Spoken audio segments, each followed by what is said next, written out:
नमस्कार। और सबसे पहले तो आज मैं थोड़ा सा असहज हूँ और मुझे इसलिए असहजता महसूस हो रही है कि कोविड के समय सब दुख में हैं, संकट में हैं, अपने परिवार के लिए चिंतित हैं और मुझे बड़े असहज वातावरण में ये प्रेस वार्ता करना पड़ रहा है। और मेरी भी चिंता कोविड की उतनी है जितना देश के सभी लोगों को है। तो मैं क्षमा मांगना चाहूँगा कि कोविड की अवधि में इस प्रकार का प्रेस कॉन्फ्रेंस करने का मैंने पहल किया है। अब मेरे बारे में बहुत कुछ कहा गया, किसी एक सज्जन के बारे में जो राजनीति में हैं और उनकी पृष्ठभूमि क्या है। मैं अगले 30 मिनट आपसे आग्रह करूँगा कि सिर्फ 30 मिनट आप मेरे साथ रहें।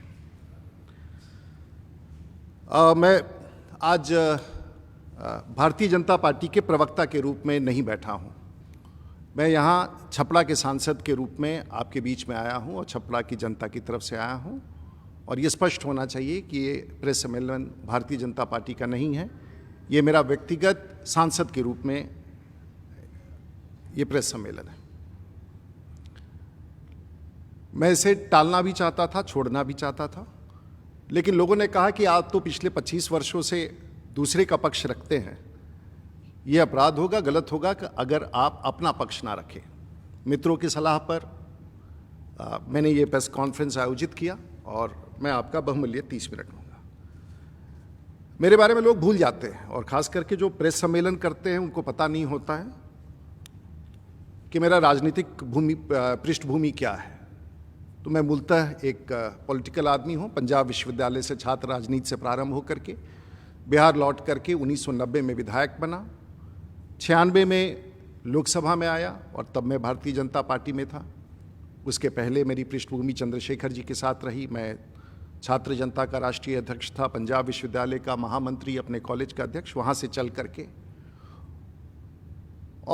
के लगभग 4 बार मैं लोकसभा में जीत के आया हूँ और पार्टी ने मुझे 2 बार राज्यसभा में काम करने का मौका दिया। तो मोटे तौर से मैं राजनीतिक जीवन में मेरे 30 वर्ष पूरे हो गए हैं और मैं ईश्वर का आभार व्यक्त करता हूं कि मेरे जैसे छोटे आदमी को भी राजनीति में इतने लंबे अरसे तक काम करने का मौका मिला। मैं आभार व्यक्त करता हूं उन सभी लोगों का जिन लोगों ने मेरा आज तक साथ दिया और इसलिए मैंने आवश्यक समझा कि अपने बारे में इस उम्र में आकर के सफाई देना पड़े। लेकिन आज के परिस्थितियों का हालात ऐसे हैं कि कई बार कहीं वो विषय आपके लिए जीवन भर का टेम्पलेट ना बन जाए। तो मैं आज उस राजनीति से जो राजनीतिक ताकत दिखा करके लोगों को असहाय करते हैं, मैं उनकी आवाज़ के रूप में आया हूं, जो जिसके खिलाफ कोई आवाज़ नहीं उठा सकता है, कोई बोल नहीं सकता है। और उसका कारण मैं बताऊंगा। चाहे वो कोविड के दौरान काम करने वाले डॉक्टर हों, सरकारी कर्मचारी हों, बिहार के अधिकारी हों, वरिष्ठ अधिकारी हों, स्वास्थ्य विभाग के वरिष्ठ अधिकारी हों, पैरामेडिक्स हों, दवा के दुकानदार हों और बहुत सारे लोग जो व्यवसायी हों, जो डर से नहीं बोल सकते हैं, मैं उनकी आवाज़ बन के, वैसे पुलिस के अधिकारी, वैसे लोग जो दमन के शिकार हुए हैं पिछले 30 वर्षों में, उनका वकालत लेके आया हूँ। और मैं ऐसे ही कोई बात नहीं रख रहा हूँ। मेरा व्यक्तिगत किसी से कोई झगड़ा नहीं है। राजनीतिक जीवन में मैंने कभी किसी से झगड़ा नहीं किया है, मैंने किसी का बुरा नहीं किया है। लेकिन जो सच है, और बिहार के मुख्यमंत्री एक बार हमेशा ये कहते हैं कि कानून का राज्य होना चाहिए। हमारा भी ऐसा मानना है कि कानून का राज्य होना चाहिए और इसलिए मैं आपके बीच में आया हूं कि सचमुच अगर संविधान पर भरोसा है और हम सब पर भरोसा है तो हम सब लोगों को, मैं किसी का नाम नहीं लेना चाहूँगा क्योंकि, लेकिन फिर भी संदर्भ आया था और जिस दौरान ये चर्चा हुआ उस समय एक प्रकार का उत्तेजना था। असत्य के बीच में बहुत सारे तथ्य ऐसे रखे गए जो कोई सुनने के लिए तैयार नहीं था और भावनाओं में बह करके कुछ ओपिनियन बनाया गया। इसलिए मैंने 8 दिन का समय दे दिया और मैंने कहा कि 8 दिन के बाद मैं तथ्य रखूंगा ताकि आप भी शांति से मेरी बात सुन सकें। जो सही हो, मैं अगर गलत हूं तो गलत ही होऊंगा।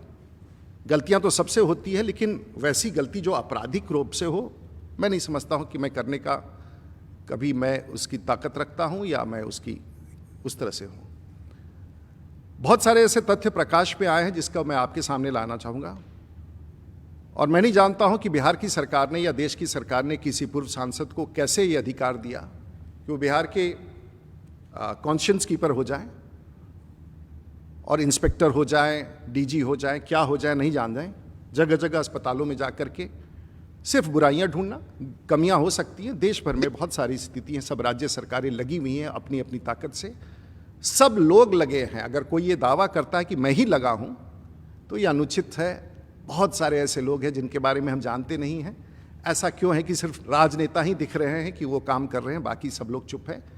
जो पत्रकार, बिहार ने तो जर्नलिस्ट को फ्रंटलाइन वर्कर्स का दर्जा दिया, जो पत्रकार इस समय हमें आके बाहर के वीसी पर देख रहे हैं, सब अपने अपने तरीके से कंट्रीब्यूट कर रहे हैं। देश की सरकार, भारत की सरकार, राज्य की सरकार, सभी लोग लगे हैं।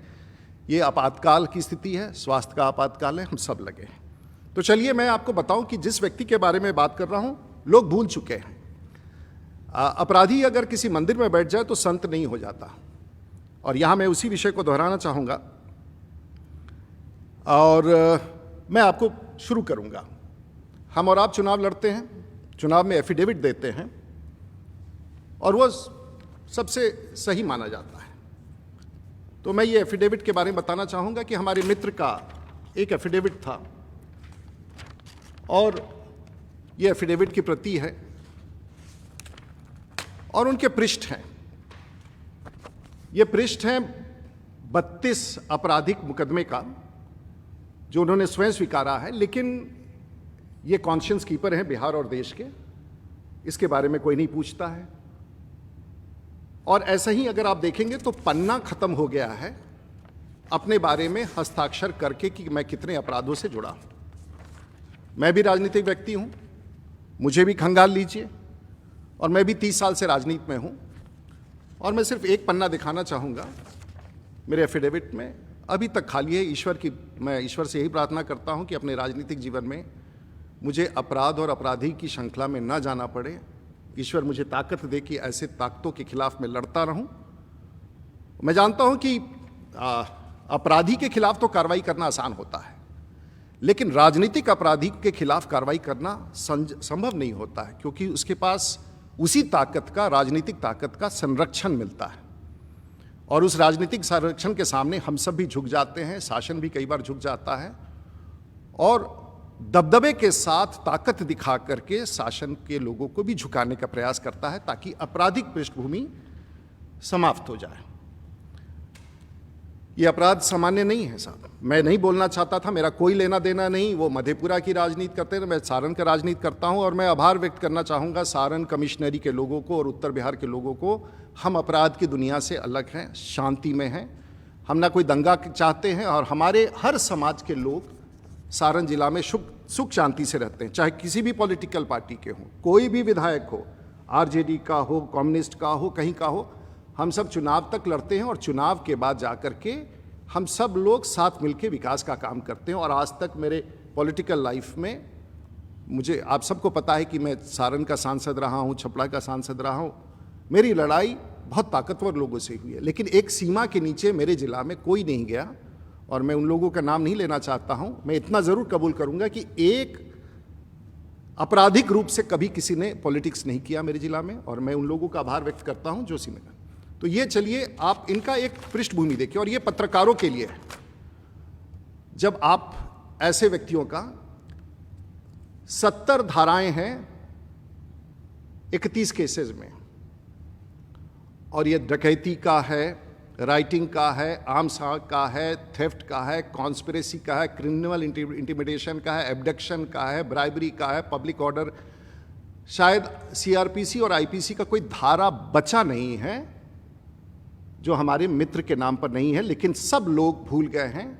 और पिछले 30 साल में ये सभी कई केसेस चार्जशीट हो चुके हैं, कई के कॉग्निजेंस हो चुके हैं, कई पर अब भगवान जाने कैसे कोई। और मैंने खंगाल डाला पूरी दुनिया के राजनेताओं के इतिहास को, पूरी दुनिया में। और मैं न Guinness book of world record में, न Limca book of world record में, कोई भी दुनिया का ऐसा पॉलिटिशियन नहीं होगा जिसकी ये आपराधिक भूमि हो, आपराधिक बैकग्राउंड। मुझे बहुत खराब लगता है, उनके ही परिवार हैं, बच्चे हैं मुझे, लेकिन मैंने उनको बुलाया नहीं था अपने यहाँ। मैंने उनको नहीं कहा था कि मेरे यहाँ आकर के कीजिए। मैंने कोई गलती नहीं की थी उस विषय पर भी।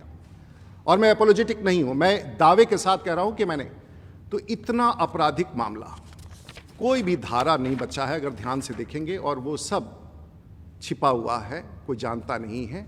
केसों का धारा अगर आप ध्यान से पढ़ेंगे, कोई धारा ऐसा नहीं बचा है। नया सीआरपीसी और नया आईपीसी लिखना पड़ेगा किसी व्यक्ति के पृष्ठभूमि को बताने के लिए कि आखिर ये व्यक्ति है कौन और क्यों छिपा हुआ है इस प्रकार से, और क्यों छिपा रखा है लोगों ने, और क्यों इसकी चर्चा नहीं करते हैं। मैं अगर अपराध करूं तो रात्र भर हम लोग सो नहीं पाते हैं, और इस प्रकार का, और इसमें कितने लोगों का दमन हुआ, कितना, मैं ये नहीं जाऊंगा, इसको मैं भी छोड़ देता हूं, क्योंकि इसके बाद के अगर तथ्य मैं आपके पास लाऊं तो आप दंग हो जाएंगे। आगे का इंतजार कीजिए, हम सब लेके आएंगे, क्योंकि मैं जानता हूं कि किसी राजनीतिक अपराधी से लड़ना कितना कठिन होता है। आपके ऊपर भी हो सकता है, आपके परिवार के ऊपर भी खतरा हो सकता है, मित्रों पर हो सकता है, पत्रकारों पर हो सकता है। लेकिन एक और बात है जो छिपाया गया। 2014 में आप लोकसभा का चुनाव लड़े, जीत गए, लेकिन उस समय आपने 19 केसेस छिपा के रखे थे। 17, 18, 19, 25 अनुसंधान का क्रम जारी है, और आपने एफिडेविट में गलत दिया था। उस समय अगर आपके इस खिलाफ कोई न्यायालय में जाता तो शायद, लेकिन ये जांच का विषय है, इस पर मैं टिप्पणी, लेकिन आपने सत्यों को छिपाया था। तो मोटे तौर से आपके ऊपर अभी तक मधेपुरा में 6, पूर्णिया में 11, पटना में 29, जो स्पेशल कोर्ट में जो केसेस भेजे गए हैं 29, दरभंगा में 1, गाजीपुर उत्तर प्रदेश में 1, सहरसा में 2।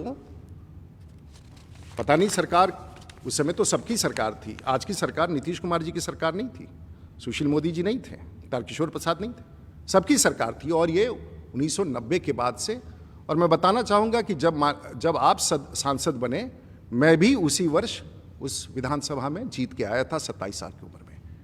मैंने कभी आपसे किसी प्रकार का व्यवहार नहीं किया। आप राजनीति कर रहे थे, करें, सरकार का काम है देखना, लेकिन आपने आके एक ऐसा आरोप लगाया जो मेरे मन को झंझोड़ दिया। मेरे मन को नहीं झंझोड़ा, मेरे पूरे पॉलिटिकल फ्रेटर्निटी में एक आपने ऐसा शब्द डाल दिया जो शायद मैं कतई स्वीकार नहीं कर सकता था।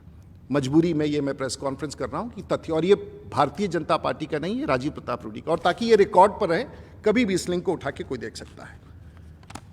मैं इसके बाद जानना चाहूँगा, आप बहुत अच्छे आदमी हैं, आप मोरल कीपर हैं, कॉन्शियंस कीपर हैं, तो एक वीडियो आपको दिखाना चाहूँगा। इसके बाद जो है B9 तक तो दिखा दिया। आप गालियाँ निकालते हैं, आप किसको छोड़ते हैं? सब खराब है। ये पूरा डॉक्यूमेंटेड है, किसी को आपने नहीं छोड़ा है, सरकार में, सरकार के बाहर में। मैं नहीं बोलना चाहूँगा किसका, ये पूरा पृष्ठ है। उत्तर प्रदेश के मुख्यमंत्री, बिहार के मुख्यमंत्री सड़क पर ला देंगे, दिखा देंगे। डॉक्टरों के बारे में कोई ऐसा आदमी नहीं बचा है धरती का जिसको आपने अपमानित नहीं किया है, रंजिश नहीं किया। और आप संत हैं और बाकी सब अपराधी हैं, पूरे भारतवर्ष के नेता अपराधी हैं। भारत के स्वास्थ्य मंत्री अपराधी हैं, गृह मंत्री के बारे में आपने बोला और कहा कि इसे जेल भेज देना चाहिए, अपराध करना चाहिए, इसका हम अंतिम संस्कार करेंगे। आपने ऐसी सी बातें कही, किसी ने प्रतिकार नहीं किया, हमने भी नहीं किया, लेकिन कहीं ना कहीं तो किसी को जवाब देना था कि आपका ये नहीं चलेगा। ये पूरा डॉक्यूमेंट है, आप उनके फेसबुक पर जाके देखिए कि देखिए, आपको अच्छा लगता होगा। लेकिन जिन लोगों ने इनको एक चित्रण किया उनके बारे में बता चाहूँ। अब इसके बाद मैं एक छोटा सा विजुअल देना चाहूँगा जो इनके बारे में मैंने नहीं कहा। डेनमार्क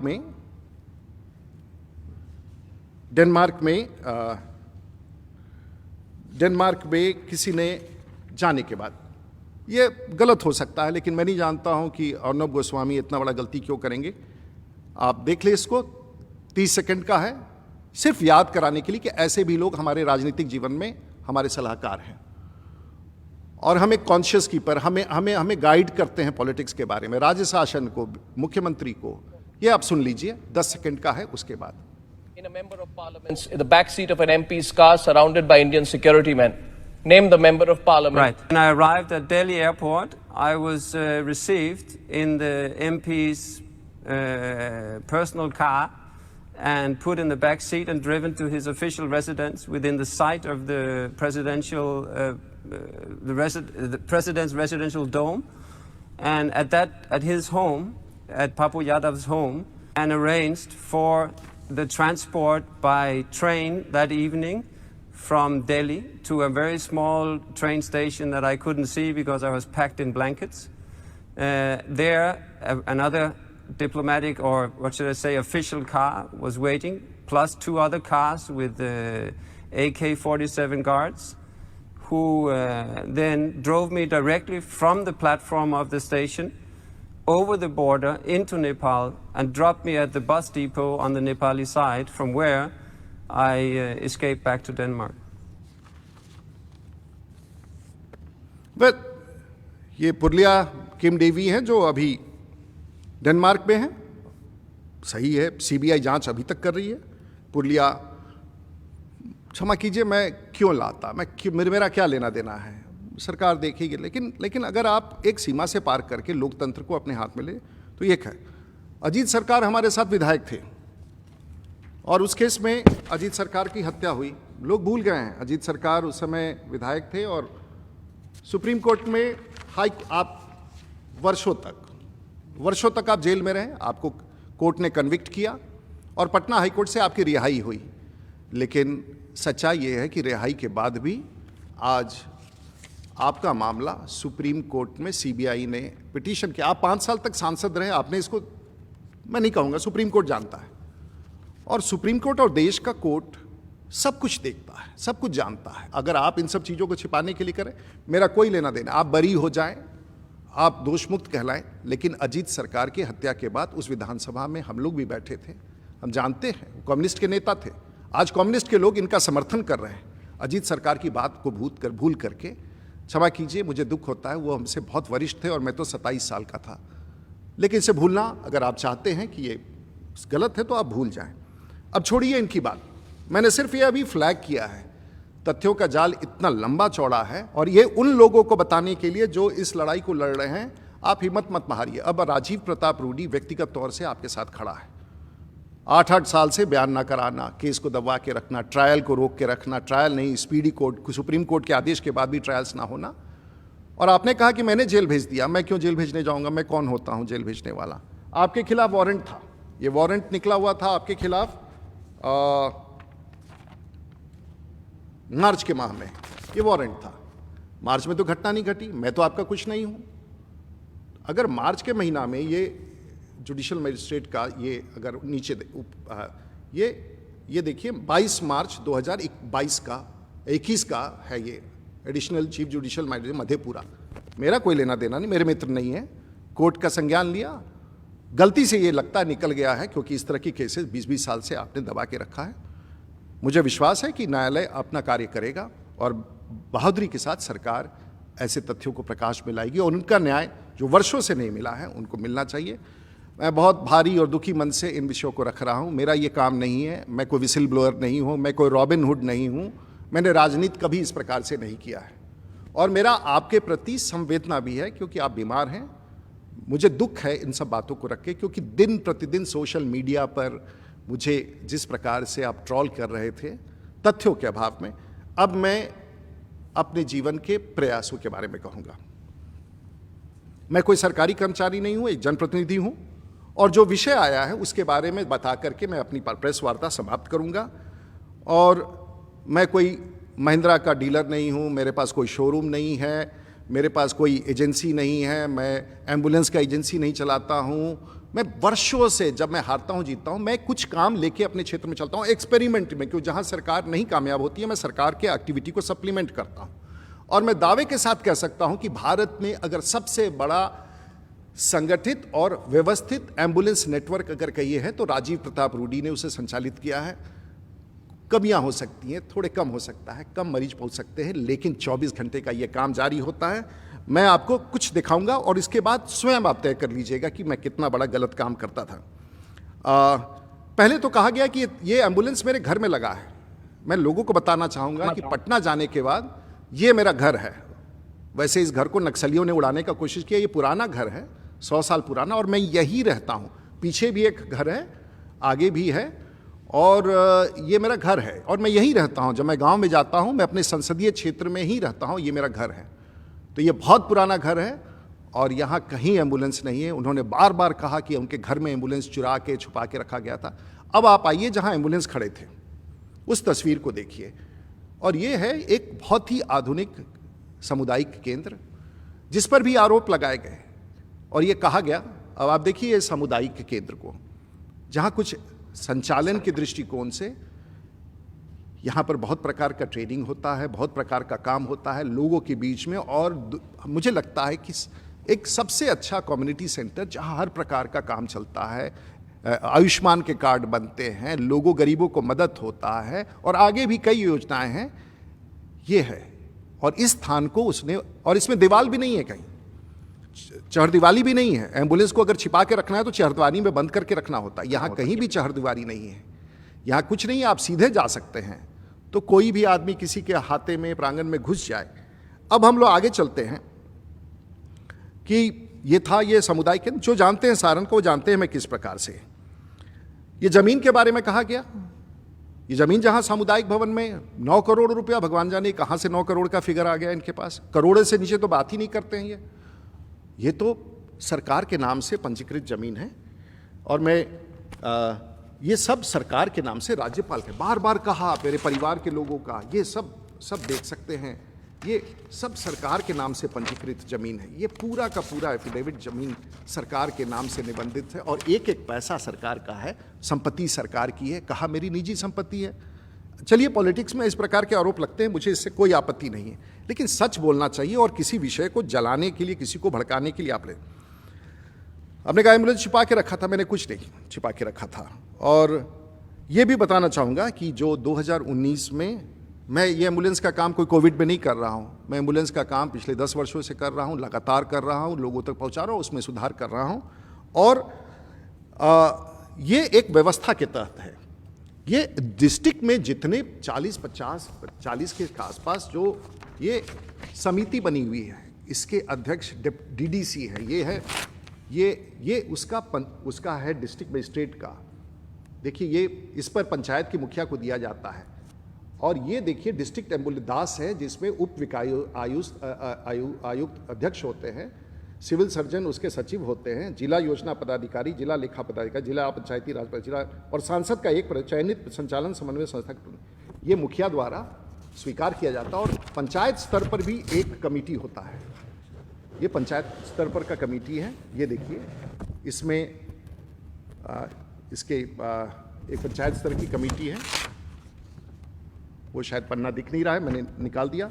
और वहाँ से ये संचालित होता है, ये पूर्णतः सरकारी है। मैंने अपने ऊपर ले लिया कि मैं चलाता हूँ, मैं समन्वय करता हूँ ताकि अच्छी तरह से चले, उसकी जिम्मेवारी लेता हूँ।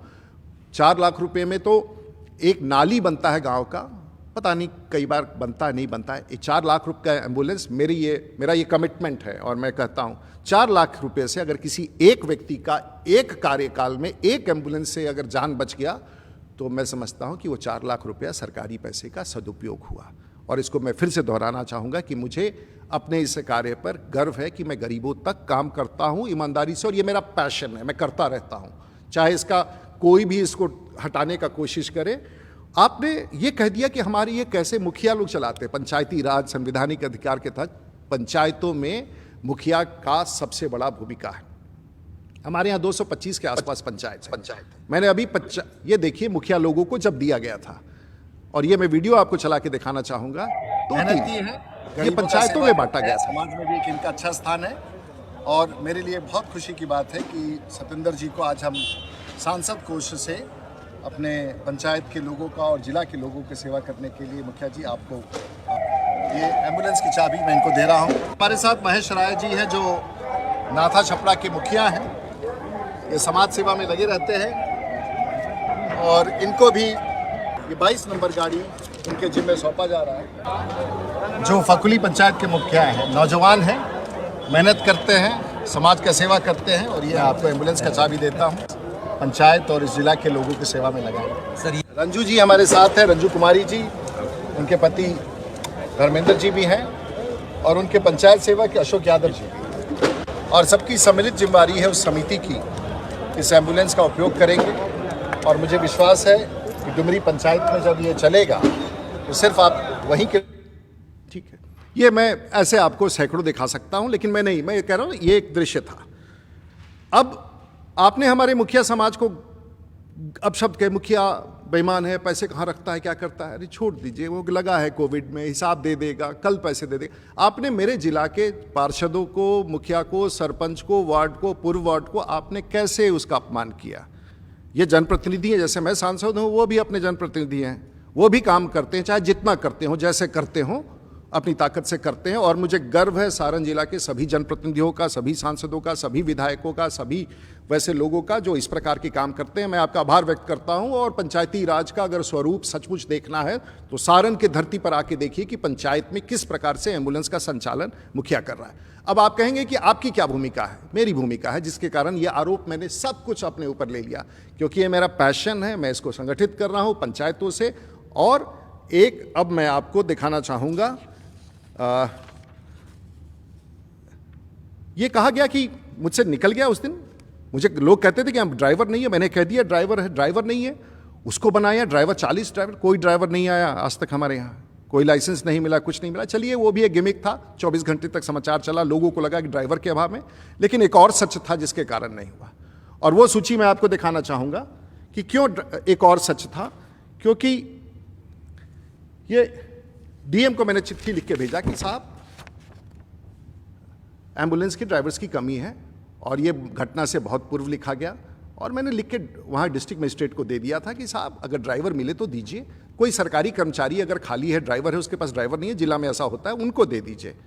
ठीक है, आपको लगता था ये मैंने फैब्रिकेट किया, कोई बात नहीं, आपको लगता होगा बचने के लिए, उसके पहले का पत्र लिखा हुआ है।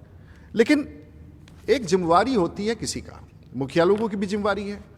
और अनफॉर्चुनेटली जो एम्बुलेंस उस दिन खड़े थे, ये सब उसका नंबर है, मिथिलेश कुमार सिंह छपला सदर, कृष्णा राय एक्सीडेंट होकर गाड़ी गैराज में, अनूप कुमार, जयराम गिरी, कन्हैया सिंह इत्यादि इत्यादि।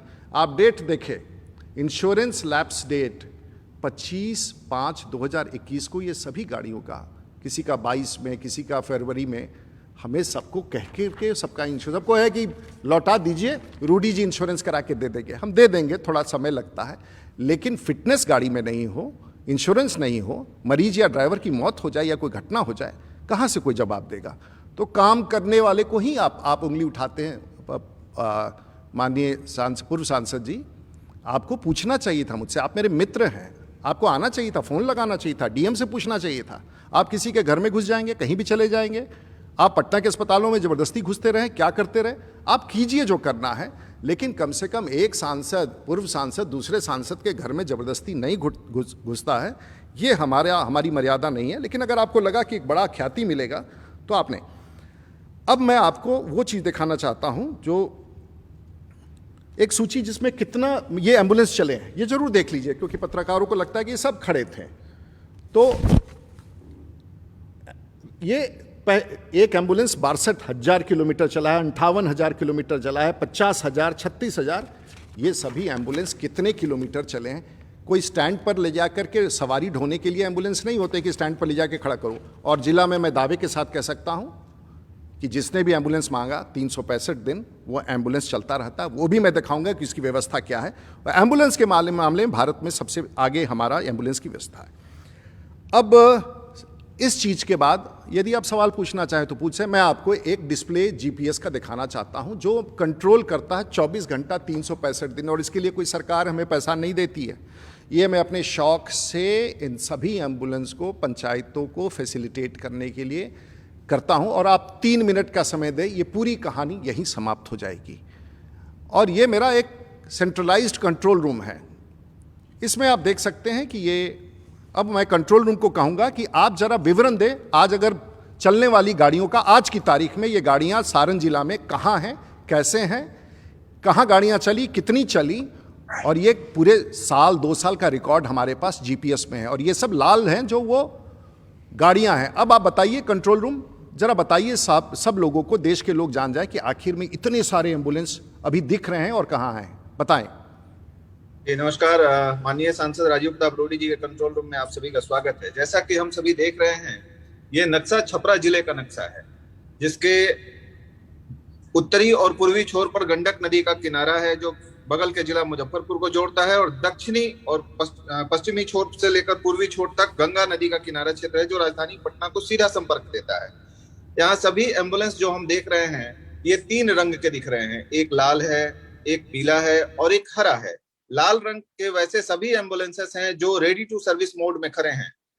पीले रंग के एम्बुलेंसेस वैसे हैं जो घंटे पहले 2 घंटे पहले कहीं ना कहीं से चल कर आए हैं, मरीज को सेवा देकर या तो पार्क हैं या फिर वापस लौटने की स्थिति में इंतजार कर रहे हैं, मरीज को लेकर लौटे या मरीज की तरफ से सूचना प्राप्त हो जाए कि अब सब कुछ ठीक है तो वे लौट जाए।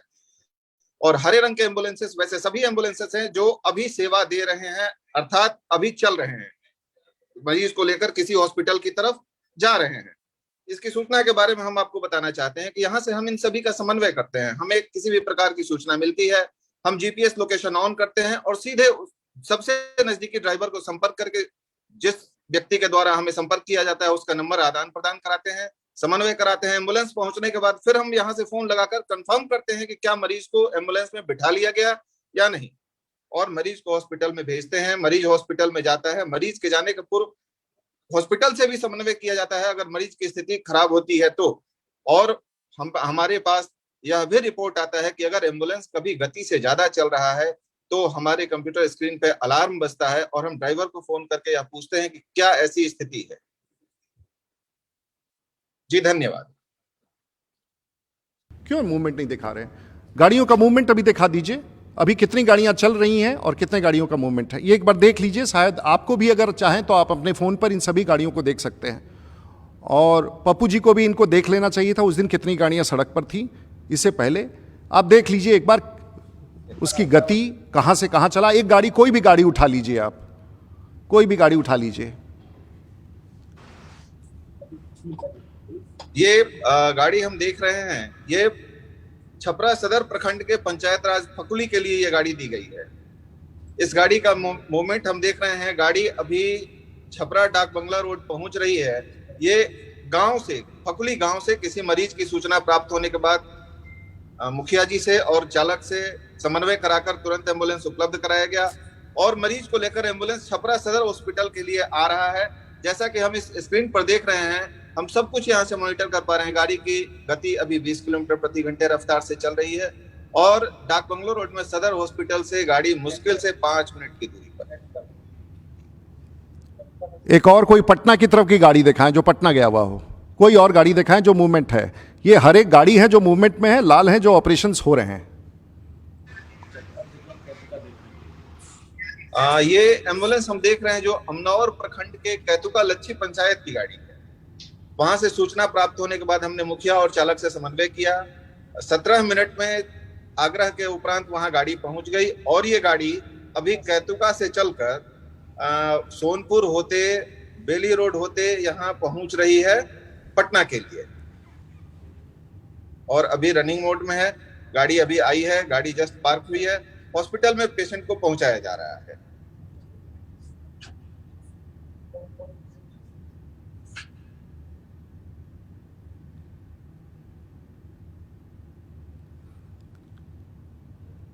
अगर एक और कोई दिखाना है दिखा दे। उसके बाद इस प्रकार से आप देख सकते हैं, अगर आप बैठ के अपने टेलीफोन पर आप हमारे कंट्रोल रूम से प्राप्त कर लें और कोई भी एम्बुलेंस को किसी भी समय देख लीजिए। माननीय मुखिया लोग पहुंचा रहे हैं, मैं उसको मदद करता हूं, इसलिए ये गाड़ी की गति 40 किलोमीटर है और ये भी है अगर ये 100 को पार करता है गाड़ी तो रेड अलर्ट आ जाता है और 100 किलोमीटर पार करते के साथ हम उसको तुरंत कहते हैं कि भाई गाड़ी क्यों तेज चला रहे हो।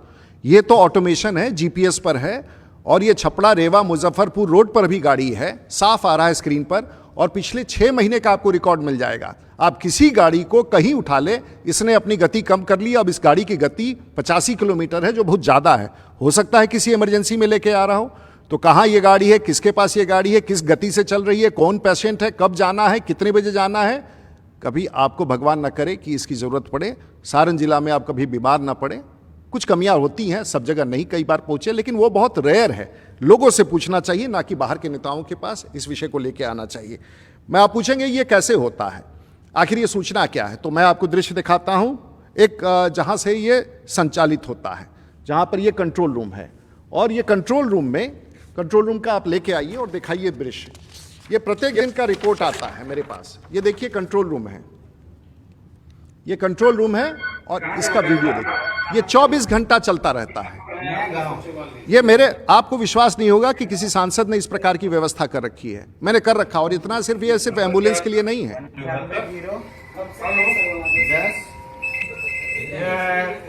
ई पास करके इसमें आप सारा डिटेल भरिएगा, अपना सबमिट कीजिएगा, तो 1 से 2 घंटा में आपके पास सारा डिटेल मैसेज आ जाएगा। उसमें कैसे क्या करना है, कब स्टेशन पहुंचना है, कब ट्रेन है आपका। कितने लोगों को जाना है। चलिए, बहुत बहुत धन्यवाद। देखिए साहब, कार्यकर्ता यहाँ 24 घंटा बैठे रहते हैं, और ये सिर्फ एम्बुलेंस के लिए नहीं है। आप इस रिपोर्ट को देखना चाहेंगे, 15 दिन का कॉल सेंटर का रिपोर्ट, और ये डीएम एसपी सबको जाता है। सबसे पहले देखिए, ये 1/5 का है कोरोना इन्फॉर्मेशन, टोटल 1 महीने का है। उसके बाद ये 1/5 से 15/5 तक का टोटल है। कोरोना इन्फॉर्मेशन 2500, एम्बुलेंस 507, इलेक्ट्रिसिटी का कंप्लेंट, ब्लॉक का कंप्लेंट, लैंड डिस्प्यूट पुलिस, और 15 दिन में मुझे 6133 कंप्लेंट। प्रत्येक दिन का भी रिपोर्ट है, प्रत्येक दिन का देखिए। जैसे ये 15/5 का है, यानी कि कल का, 2 दिन पहले का। Emergency admission 10, other health call, corona information 100, ambulance 32, electricity के बिजली भी कटता है, ब्लॉक के complaints, land dispute, police complaints 2, admission Kendriya Vidyalaya, request to meet MP 21, PNR जो होता है जनरल कॉल, और 350 कॉल यहाँ प्राप्त हुए। मैं सिर्फ ये प्रयास करता हूँ, इसमें एम्बुलेंस एक है, और ये डिस्ट्रिक्ट मजिस्ट्रेट को रोज जाता है, SP को भी जाता है। SP साहब भी देखते हैं कि मेरे यहाँ क्राइम की क्या स्थिति है। तो ये बड़ा खराब लगता होगा लोगों को इस तरह का काम। और मैं अपराधी हूँ, मैंने एम्बुलेंस पता नहीं कहाँ से, मैंने सुना था कि भाई होर्डिंग होता है, लेकिन एम्बुलेंस का कोई काला बाजारी होता है, हमने तो नहीं सोचा। हमारे यहाँ किसी को इस बात, और मैं किसी ने पूछा कि आप दूसरे जिला में दे देते हैं।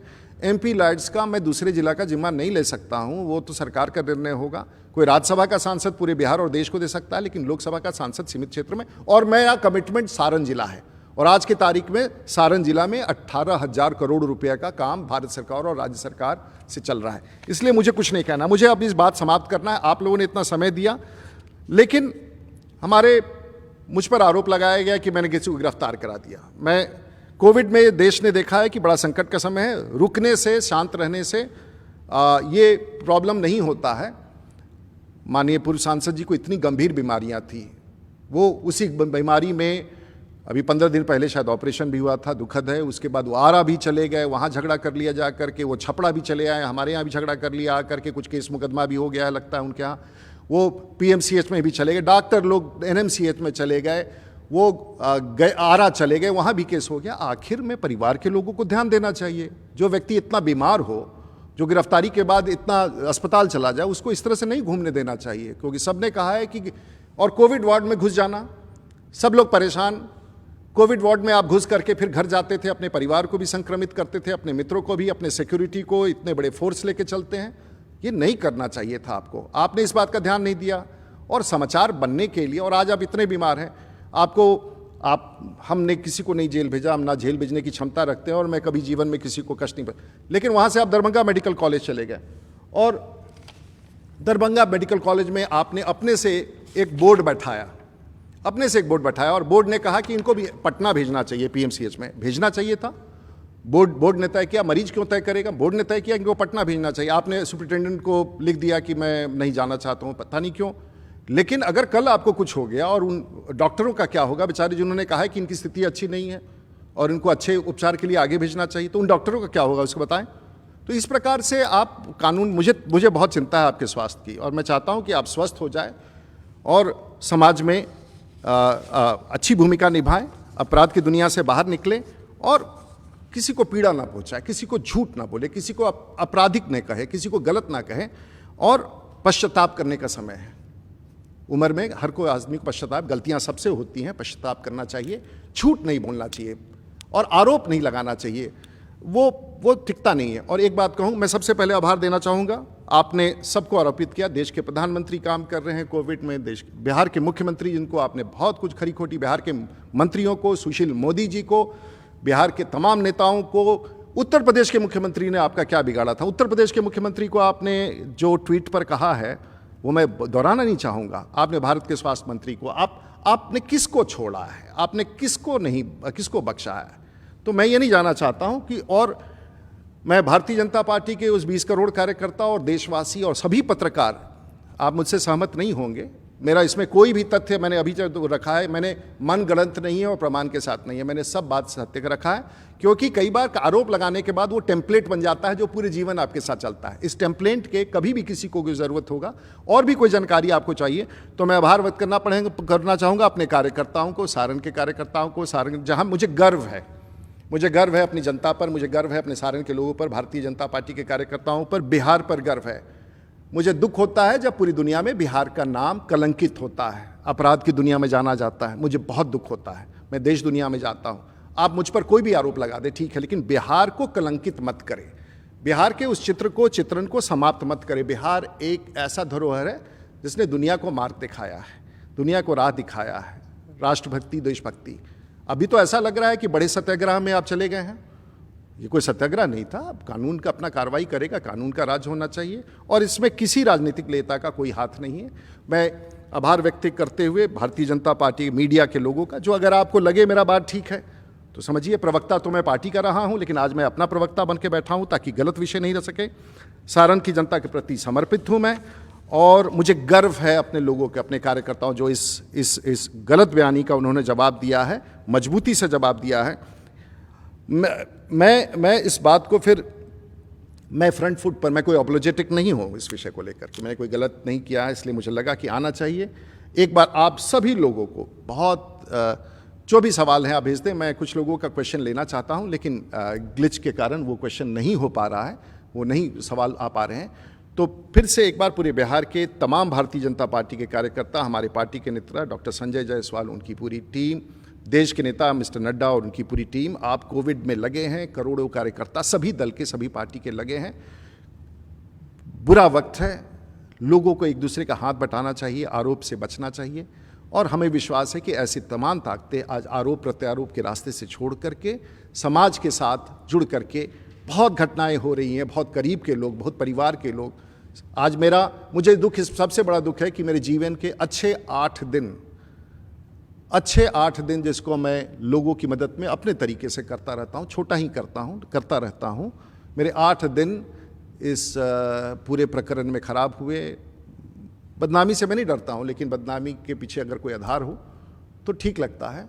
और बहुत सारे ऐसे पेपर कटिंग्स आए और विषय आए जिस पर मैं दूं तो घंटों चलना पड़ेगा आप सब लोगों का। और मैं फिर कहना चाहूँगा कि ये अगर कोई गलत करता है तो तथ्यों का जाल इतना बड़ा है कि उसे समाप्त नहीं किया जा सकता है। मेरे देश भर में लाखों लोग जो आज मुझे देख रहे हैं, मेरे मित्र वो जो जानना चाह रहे हैं, जिन लोगों ने जानना चाहा उन सब के लिए प्रत्यक्ष रूप से है। मैं जो काम करता हूँ इस राजनीतिक काल के अंतिम समय में, 30 वर्ष के राजनीतिक जीवन के बाद मैं कुछ ले करके या संपत्ति बना के मैं समाज को वापस दे के जाना चाहता हूँ। जो मेरी ताकत है, ईश्वर की बड़ी संवेदना रही है, सब लोगों की संवेदना रही है और मैं किसी का बुरा नहीं, मैं आपकी स्वस्थ होने का कामना करता हूँ, आपके परिवार की भलाई चाहता हूँ। वैसे तमाम लोग जो इस प्रकार से हैं, मैं सबकी भलाई चाहता हूँ, उन गरीबों का और विशेषकर से जो आज ज़रूरतमंद है उनके साथ हम खड़े हो सकें। आप सबका, सभी पत्रकारों का, सभी मित्रों का, मीडिया प्रभारी, दिल्ली के मीडिया के लोगों का, संजय मयूख जी का, बलूनी जी का और सभी जो भारतीय जनता पार्टी के और जनता दल यूनाइटेड के प्रवक्ता जिन्होंने स्पष्ट रूप से कहा और भी पार्टी के प्रवक्ता जिन्होंने स्पष्ट रूप से इस पूरे संज्ञान लिया, और मैं आप सबका और बिहार वासियों का फिर से आभार व्यक्त करता हूँ। और सभी डॉक्टर और जितने लोग स्वास्थ्य में लगे हैं उन सब का आभार व्यक्त करते हुए, देश दुनिया के लोग जो आज मुझे देख रहे हैं, आभार व्यक्त करते हुए फिर से आपको नमस्कार। बड़े दुखी मन से मैं ये प्रेस वार्ता कर रहा हूँ। मुझे धन्यवाद आप सब लोगों का। नमस्कार, जय हिंद, वंदे मातरम।